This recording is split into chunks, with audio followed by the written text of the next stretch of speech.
Welcome back to your future home, brought to you by Rocket Mortgage by Quicken Loans. Apply simply, understand fully, mortgage confidently. Technology, guys, seems to have taken over a lot of aspects of our everyday lives, and it's also changing the game when it comes to real estate. So here to explain how virtual and augmented reality are enhancing the home buying process is Taylor Wilding, Head of Business Development over at roOomy. Taylor, great to have you on. Thanks so much for joining us. So what aspects of the home buying process are actually being influenced by technology? Yeah, every step of the way right now is being influenced by technology within real estate. So anywhere from searching from your home all the way through the actual purchase of the home and signing your documents, anywhere in between as well. So visualizing the home is a huge part of that process and understanding which is the best property for you. So that's where really technology is coming into play in a large part, especially with augmented and virtual reality and breaking down those visualization barriers that exist today. And when looking for a home, can you explain the difference between viewing it in 3D, augmented reality, and virtual reality, and which is the most popular in the real estate market right now? Yeah, absolutely. So with virtual reality, it's really about placing virtual objects into a virtual environment or a simulated environment, whereas augmented reality is really placing those virtual objects into the environment in which you stand. So think about with holding your phone in your hand and looking at little Johnny through that live camera view of your phone to take a picture of him. Replace little Johnny with a sofa or a bed in that space in order to see it. So that's really what augmented reality is augmenting the environment in which you're standing at that current moment. But I'm curious, how many people might be missing out on an opportunity of an amazing house, all because the decor of the previous owners was completely terrible?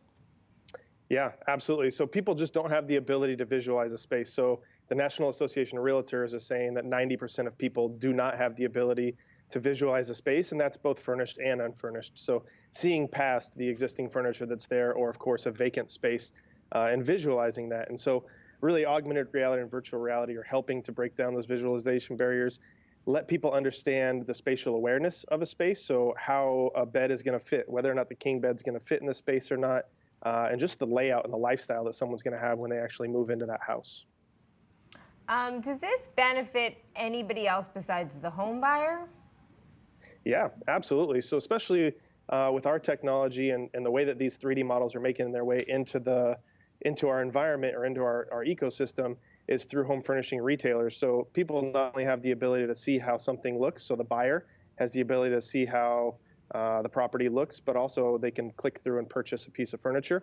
So that's also influencing, of course, the home furnishing retailers in a large way, but also real estate agents. So real estate agents, brokers, platforms that we're seeing out there today are really able to leverage technology like this because it's much more scalable and helps them also win listings as it's a differentiator within the game today to really show how technology and breaking down the visualization barriers, once again, with augmented reality and virtual reality, can really be a key differentiator between them and the agent down the street. And Taylor, could this actually help sellers actually increase the value of their home if they're trying to sell it?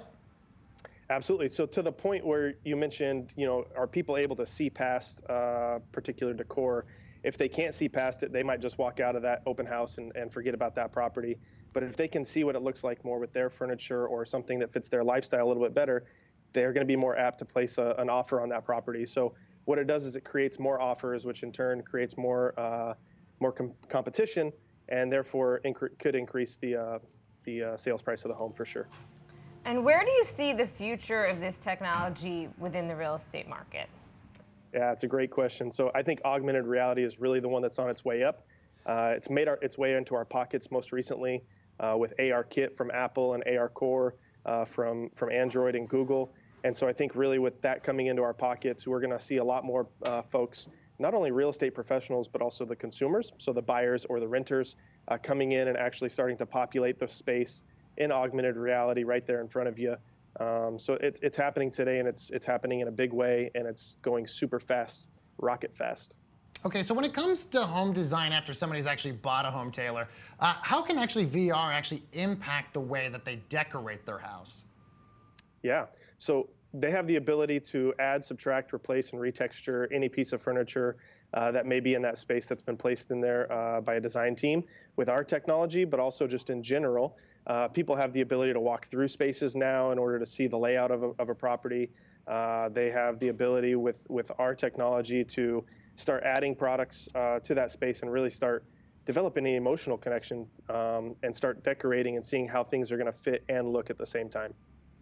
And how does this actually work? So if you're a buyer, do you need to have this technology yourself, or do brokers tend to have this and they facilitate it? Because I think for people who are watching who don't really understand how AR works and they don't have the kits themselves. So can you walk us through that a little?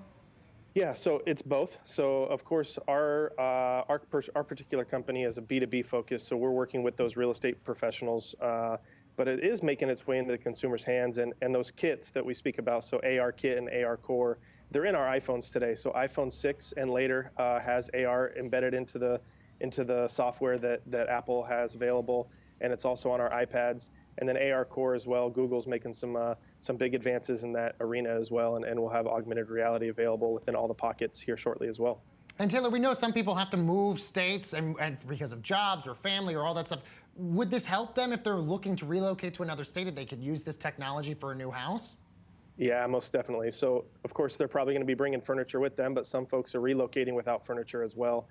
So the ability to not only see how something's going to fit, to give them what we call visual confidence, understanding that that move is going to be beneficial and they're going to be able to place their existing furniture in that space, so some size and some perspective, but also the ability to click through and actually purchase furniture with that move. So that's a big part of the moving experience as well, is purchasing furniture, knowing that upwards of 5 times the amount of money is spent on the purchase of home furnishings when someone's moving, even ahead of home improvements sometimes. This is all really, really cool stuff. I want to thank Taylor Wilding. He's the head of business development over at roOomy. Great to have you on, Taylor. Thanks so much. Yeah, thank you so much, Baker. Thanks, Jill. All right, coming up, everybody, how to get the most bang for your buck when shopping for your future home. That's when we come back, right after this.